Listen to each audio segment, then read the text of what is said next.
Petr Pan, Chapter 14, The Pirate Ship.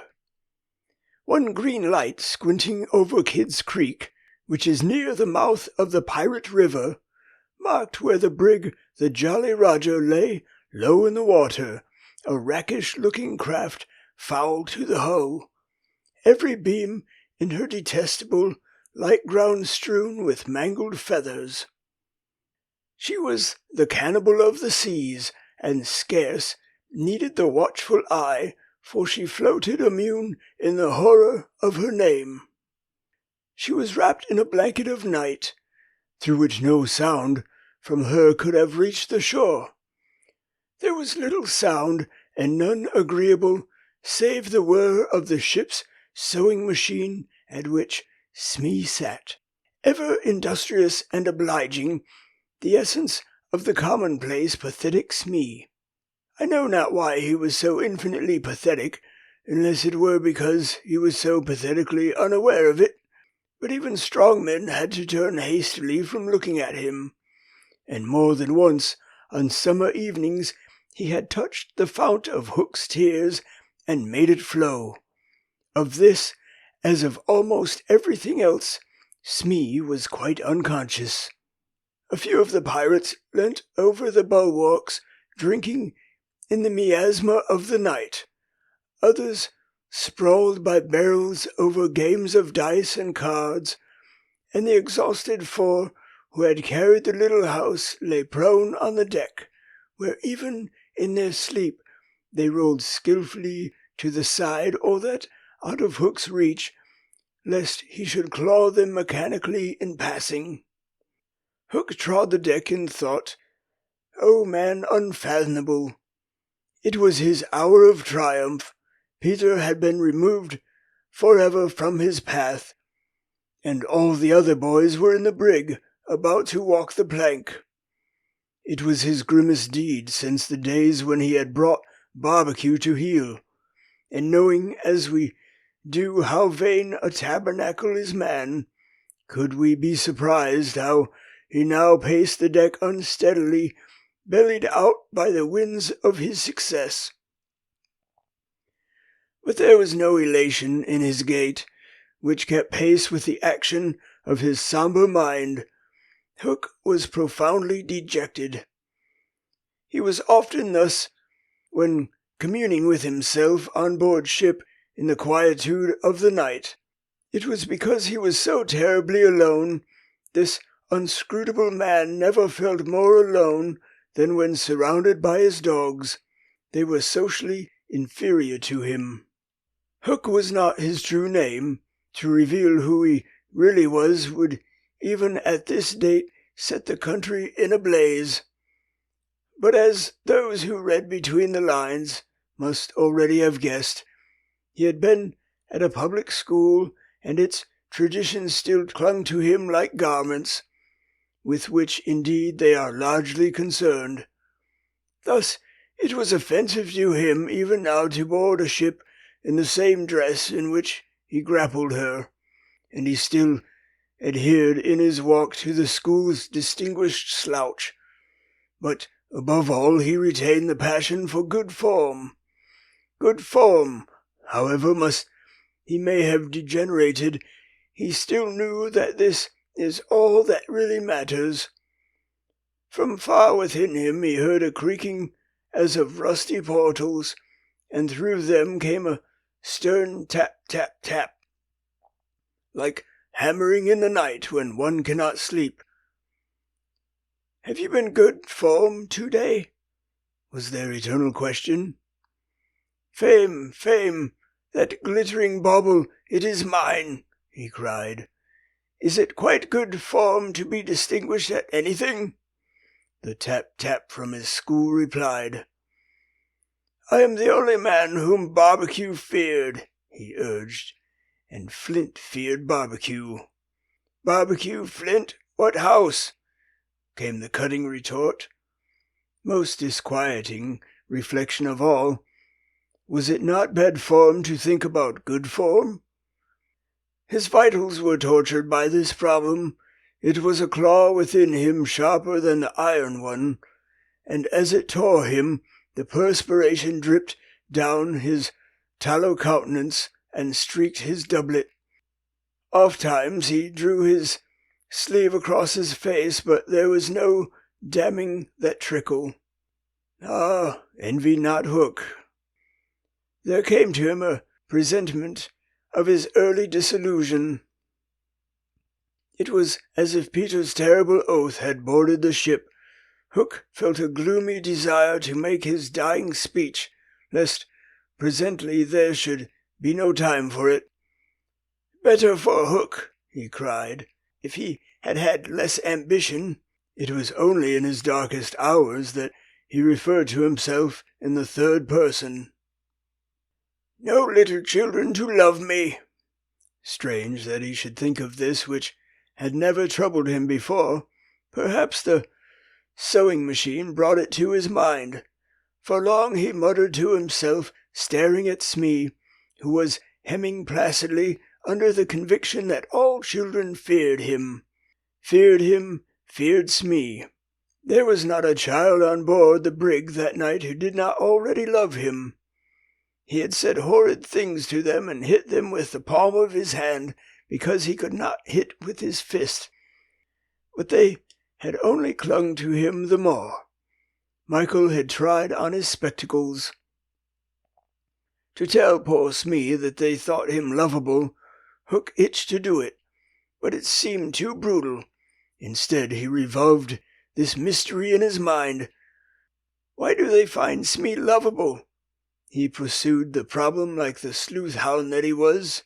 If Smee was lovable, what was it that made him so? A terrible answer suddenly presented itself. Good form. Had the bo'sun good form without knowing it? Which is the best form of all? He remembered that you have to prove you don't know you have it before you are eligible for pop. With a cry of rage, he raised his iron hand over Smee's head, but he did not tear. What arrested him was this reflection. To claw a man because he is good form, what would that be? Bad form? The unhappy Hook was as impotent as he was damp, and he fell forward like a cut flower. His dogs thinking him out of the way for a time, discipline instantly relaxed, and they broke into a bacchanalian dance, which brought him to his feet at once. All traces of human weakness gone, as if a bucket of water had passed over him. "Quiet, you scugs," he cried, "or I'll cast anchor in you." And at once the din was hushed. "Are all the children chained, so that they cannot fly away?" "Aye, aye. Then hoist them up." The wretched prisoners were dragged from the hold, all except Wendy, and ranged in line in front of him. For a time he seemed unconscious of their presence. He lolled at their ease, humming not unmelodiously snatches of a rude song and fingering a pack of cards. Ever and anon the light from his cigar gave a touch of color to his face. "Now then, bullies," he said briskly, 6 of you walk the plank tonight, but I have room for 2 cabin boys. Which of you is it to be?" "Don't irritate him unnecessarily," had been Wendy's instructions in the hold, so Toodles stepped forward politely. Toodles hated the idea of signing under such a man, but an instinct told him that it would be prudent to lay the responsibility on an absent person, and though a somewhat silly boy, he knew that mothers alone are always willing to be the buffer. All children know this about mothers and despise them for it, but make them constant use of it. So Toodles explained prudently, "You see, sir, I don't think my mother would like me to be a pirate." "Would your mother like you to be a pirate, Slightly?" He winked at Slightly, who said mournfully, "I don't think so," as if he wished things had been otherwise. Would your mother like you to be a pirate, twin?" "I don't think so," said the first twin, as clever as the others. "Nibs would—" "Stow this gab," roared Hook, and the spokesmen were dragged back. "You, boy," he said, addressing John, "you look as if you had a little pluck in you. Didst never want to be a pirate, my hearty?" Now John had sometimes experienced this hankering at maths prep, and he was struck by Hook's picking him out. "I once thought of calling myself Red-Handed Jack," he said diffidently. "And a good name, too. We'll call you that here, bully, if you join." "What do you think, Michael?" asked John. "What would you call me if I join?" Michael demanded. "Blackbeard Joe." Michael was naturally impressed. "What do you think, John?" He wanted John to decide, and John wanted him to decide. "Shall we still be respectful subjects of the king?" John inquired. Through Hook's teeth came the answer. "You would have to swear down to the king." Perhaps John had not behaved very well so far, but he shone out now. "Then I refuse," he cried, banging the barrel in front of Hook. "And I refuse," cried Michael. "Rule Britannia!" squeaked Curly. The infuriated pirates buffeted them in the mouth, and Hook roared out, "That seals your doom! Bring up their mother! Get the plank ready!" They were only boys, and they went white as they saw Jukes and Sekko preparing the fatal plank. But they tried to look brave when Wendy was brought up. No words of mine can tell you how Wendy despised those pirates.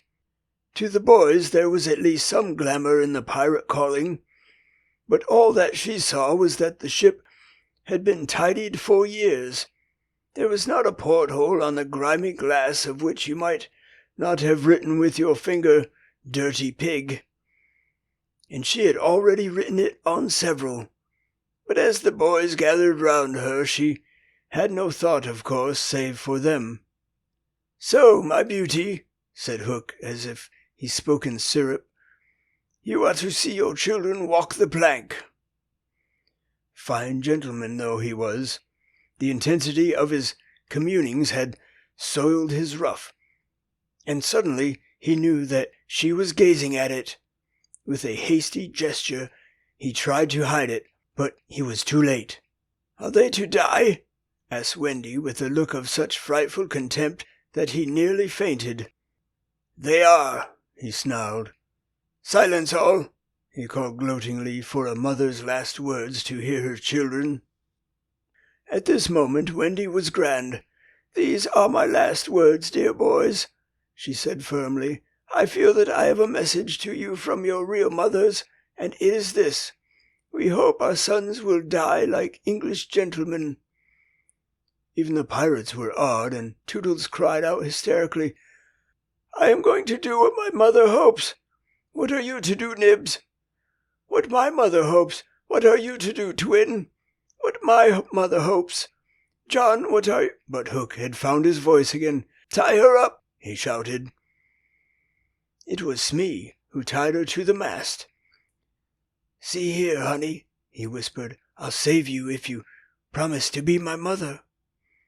But not even for Smee would she make such a promise.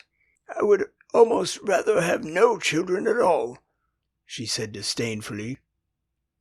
It is sad to know that not a boy was looking at her as Smee tied her to the mast. The eyes of all were on the plank, the last little walk they were about to take. They were no longer able to hope that they would walk it manfully, for the capacity to think had gone from them. They could stare and shiver only. Hook smiled on them with his teeth closed, and took a step toward Wendy. His intention was to turn her face so that she should see the boys walking the plank one by one. But he never reached her. He never heard the cry of anguish he hoped to wring from her. He heard something else instead. It was the terrible tick-tick of the crocodile. They all heard it, pirates, boys, Wendy, and immediately every head was blown in one direction, not to the water whence the sound proceeded, but toward Hook. All knew that what was about to happen concerned him alone, and that from being actors they were suddenly become spectators. Very frightful was it to see the change that came over him. It was as if he had clipped at every joint. He fell in a little heap. The sound came steadily nearer, and in advance of it came this ghastly thought: "The crocodile is about to board the ship." Even the iron claw hung inactive, as if knowing that it was no intrinsic part of what the attacking force wanted. Left so fearfully alone, any other man would have lain with his eyes shut where he fell. But the gigantic brain of Hook was still working, and under its guidance he crawled on the knees along the deck as far from the sound as he could go. The pirates respectfully cleared a passage for him, and it was only when he brought up against the bulwarks that he spoke. "Hide me!" he cried hoarsely. They gathered round him, all eyes averted from the thing that was coming aboard. They had no thought of fighting it. It was fate. Only when Hook was hidden from them did curiosity loosen the limbs of the boys so that they could rush to the ship's side to see the crocodile climbing it. Then they got the strangest surprise of the night of nights, for it was no crocodile that was coming to their aid. It was Petr. He signed to them not to give vent to any cry of admiration that might rouse suspicion. Then he went on ticking.